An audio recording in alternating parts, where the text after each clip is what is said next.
Okay, we're now moving on to the third chunk of topic 1 and focusing on the key influences in the business environment. So looking at those influences, firstly starting off with those that are external to the business, so outside the business and essentially outside their control. And then we'll move on to influences that are internal to the business, so inside the business, over which the business does have some control. And then this chunk will finish off with looking at some of the key stakeholders. So this video is going to focus on economic influences, and subsequent videos will go into financial, geographic, and so on. Okay, starting off with economic, so the Australian economy experiences economic cycles, a basic feature of our economic system, as the global economy also experiences economic cycles.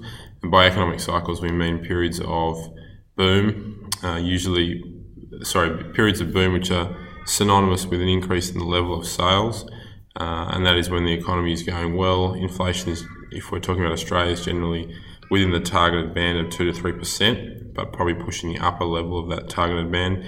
GDP growth is solid, probably in the realms of 4 to 5%, and there is relatively full employment. So business activity is sound and solid. Wages growth is generally relatively high. And all in all, from an economic perspective, things are pretty good. Having said that, on the other side of the equation, there's contraction or recessionary economic environment, and that all the characteristics I just mentioned before, the opposite is true, and that then leads to a decrease in business activity.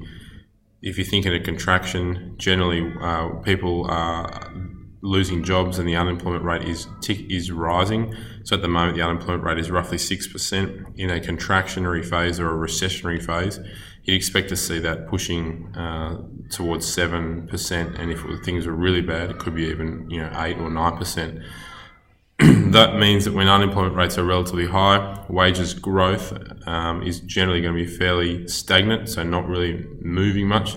That means people's wages are barely keeping pace with inflation, and as a result, people are just not going to be spending as much as they would be in a boom environment. Therefore, that is what leads to the decrease in business activity.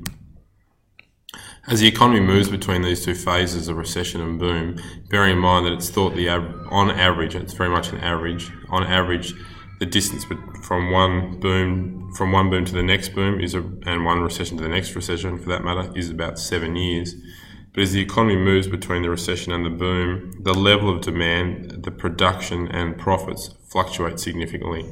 So as I just alluded to, higher demand in a boom, low levels of production in a contraction.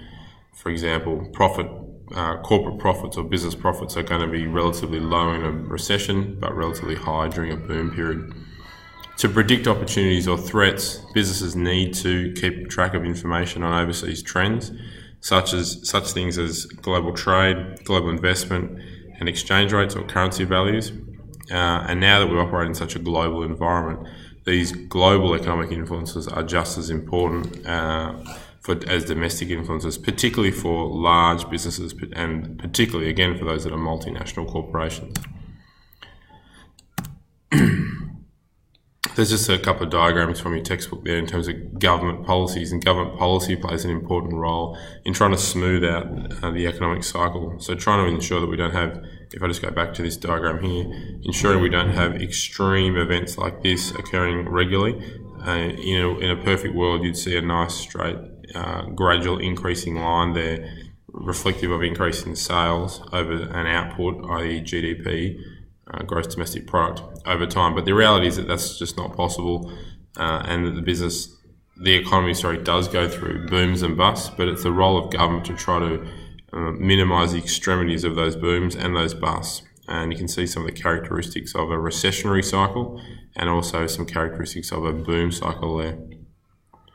I'll let you have a look at those two diagrams in your own time.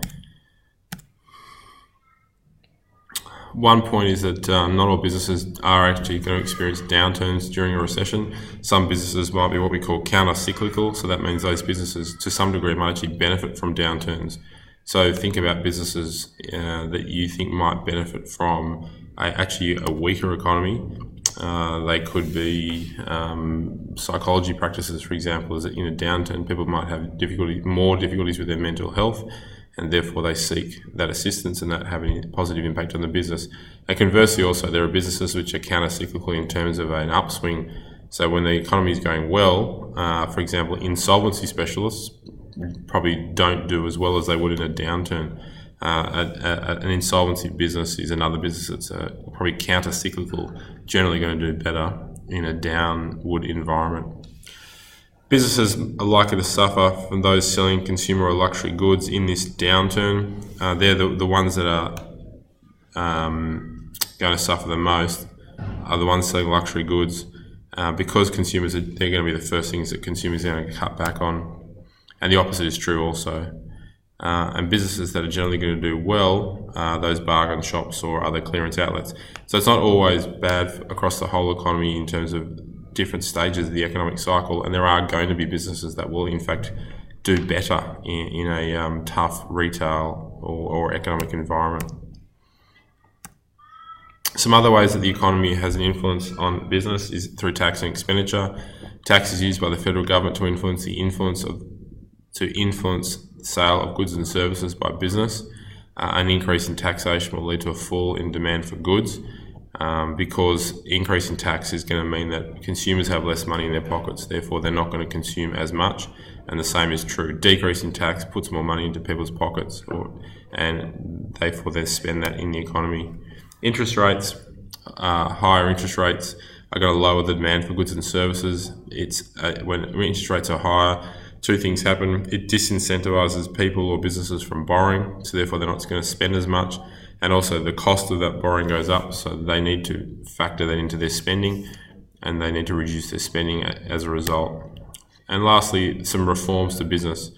Reforms are undertaken to lower the cost of inputs, i.e., deregulation, to open up competition, ultimately to have a positive impact on us as consumers. And that means that there's more choice available for consumers. Okay, the next video will focus on financial as an external influence.